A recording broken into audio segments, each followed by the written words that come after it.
Hello dear students, subscribe this channel and hit the bell icon.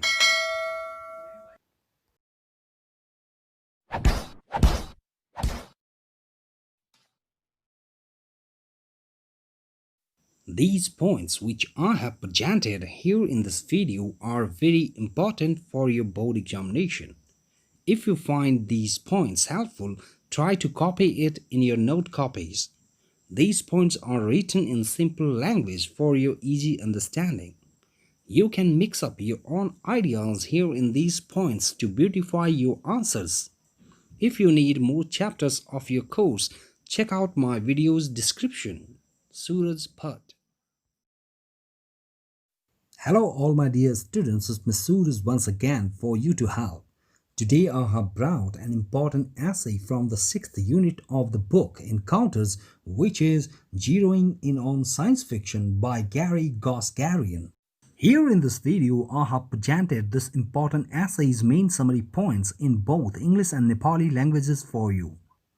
I would like to request all of you to copy all these important points into your note copies to secure fine marks in your NEB board examination. Gary Goshgarain's Zeroing in on Science Fiction in Nepali, presenting for you main summary points. Encounters, Class 12, SSCB NEB Board. Let's start. Zeroing in on Science Fiction. वैज्ञानिक उपन्यासमा ध्यान केन्द्रित गरिराख्नु.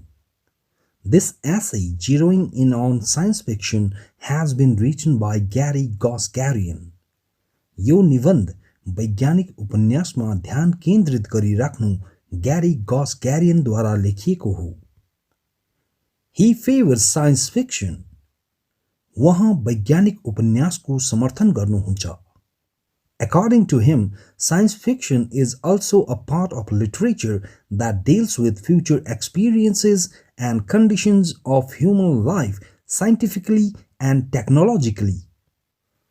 उहाँका अनुसार वैज्ञानिक उपन्यास पनि साहित्यको एउटा अंश हो जसले वैज्ञानिक र प्राविधिक रूपले मानव जीवनको भविष्यका अनुभवहरू र अवस्थाहरू बारे बताउँछ.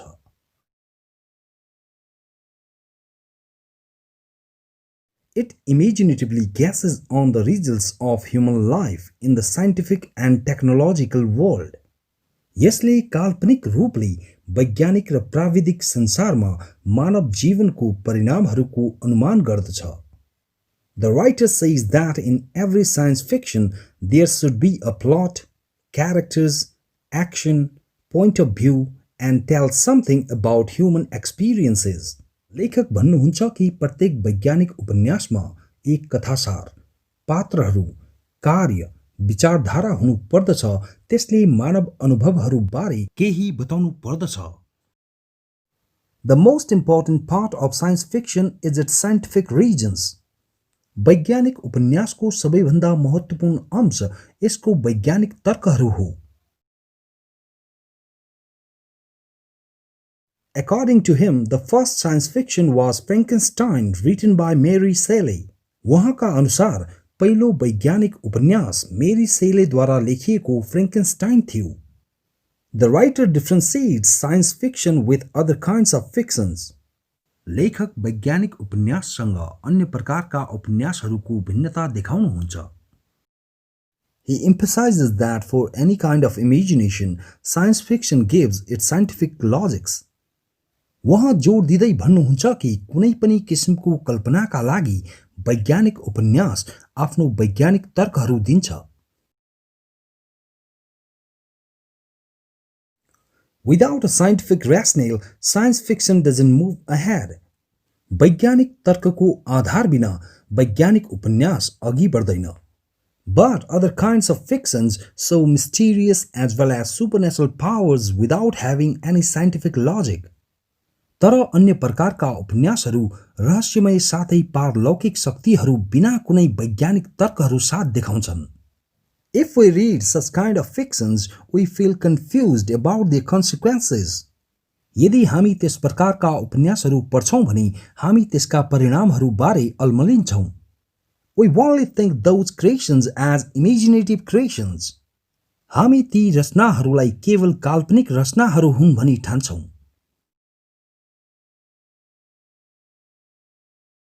Science fiction shows the things having certain kinds of possibilities, whereas other kinds of fictions present things or events that are totally impossible. वैज्ञानिक उपन्यास यस्ता कुराहरू देखाउँछ जसमा निश्चित प्रकारको सम्भाव्यताहरू हुन्छन्, जबकि अन्य प्रकारका उपन्यासहरू यस्ता कुराहरू वा घटनाहरू देखाउँछन् जुन पूर्ण रूपमा असम्भव हुन्छन्। Such things are limited in our imagination only. त्यस्ता कुराहरू हाम्रो कल्पनामा मात्र सीमित हुन्छन्। The writer shows Dracula as fantasy fiction without having rationality. लेखक ड्र्याकुला उपन्यासलाई तार्किकता बिनाको काल्पनिक उपन्यासको रूपमा देखाउनुहुन्छ।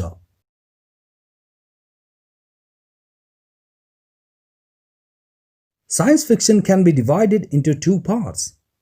वैज्ञानिक उपन्यासलाई दुई भागहरूमा विभाजित गर्न सकिन्छ। The first part is soft science fiction and the second part is hard science fiction. पहिलो भाग नरम वैज्ञानिक उपन्यास हो र दोस्रो भाग कडा वैज्ञानिक उपन्यास हो। Soft science fiction deals with the impact of science on human life. नरम वैज्ञानिक उपन्यासले मानव जीवनमा परेको वैज्ञानिक प्रभावबारे बताउँछ। Its main subject matters are environment and evolution. यसका मुख्य विषयका मुद्दाहरू वातावरण र मानव विकास क्रम हुन्। The main characters in soft science fiction are usually scientists and engineers. नरम वैज्ञानिक उपन्यासका मुख्य पात्रहरू प्रायजसो वैज्ञानिकहरू र इन्जिनियरहरू हुन्छन्।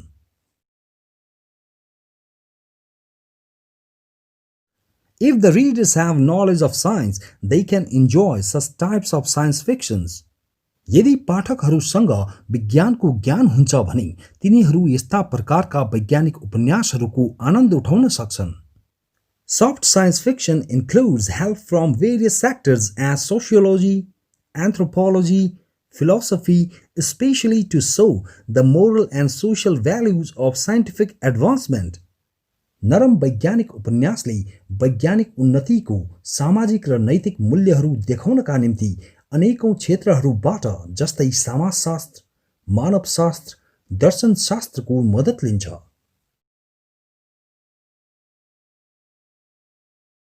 A Clockwork Orange by Anthony Burgess is the best example of soft science fiction. नरम वैज्ञानिक उपन्यासको सबैभन्दा राम्रो उदाहरण एन्थोनी बर्गेसको A Clockwork Orange उपन्यास हो। But on the other hand, hard science fiction deals with technology itself. तर अर्कोतिर कडा वैज्ञानिक उपन्यास आफैमा प्रविधिबारे बताउँछ। It mainly focuses on scientific inventions and its knowledge. यो मुख्यतया वैज्ञानिक आविष्कारहरू र त्यसको ज्ञानमा केन्द्रित हुन्छ।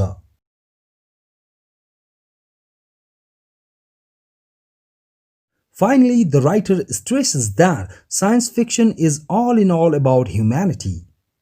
अन्त्यमा लेखक वैज्ञानिक उपन्यास पूर्ण रूपले मानवताबारे हो भनी जोड दिनुहुन्छ। As another form of literature, its main concern is human existence. अन्य साहित्यिक रूपहरू जस्तै यसको मूल सम्बन्ध मानव अस्तित्व हो। Science fiction uses robots, Martians, and starship mainly to test the limits of human experiences. वैज्ञानिक उपन्यास रोबोट्सहरू, मार्स ग्रहका बासिन्दाहरू र तारे जहाजको प्रयोग मुख्यतया मानव अनुभवहरूको हदहरू जाँच्नका निम्ति प्रयोग गर्दछ।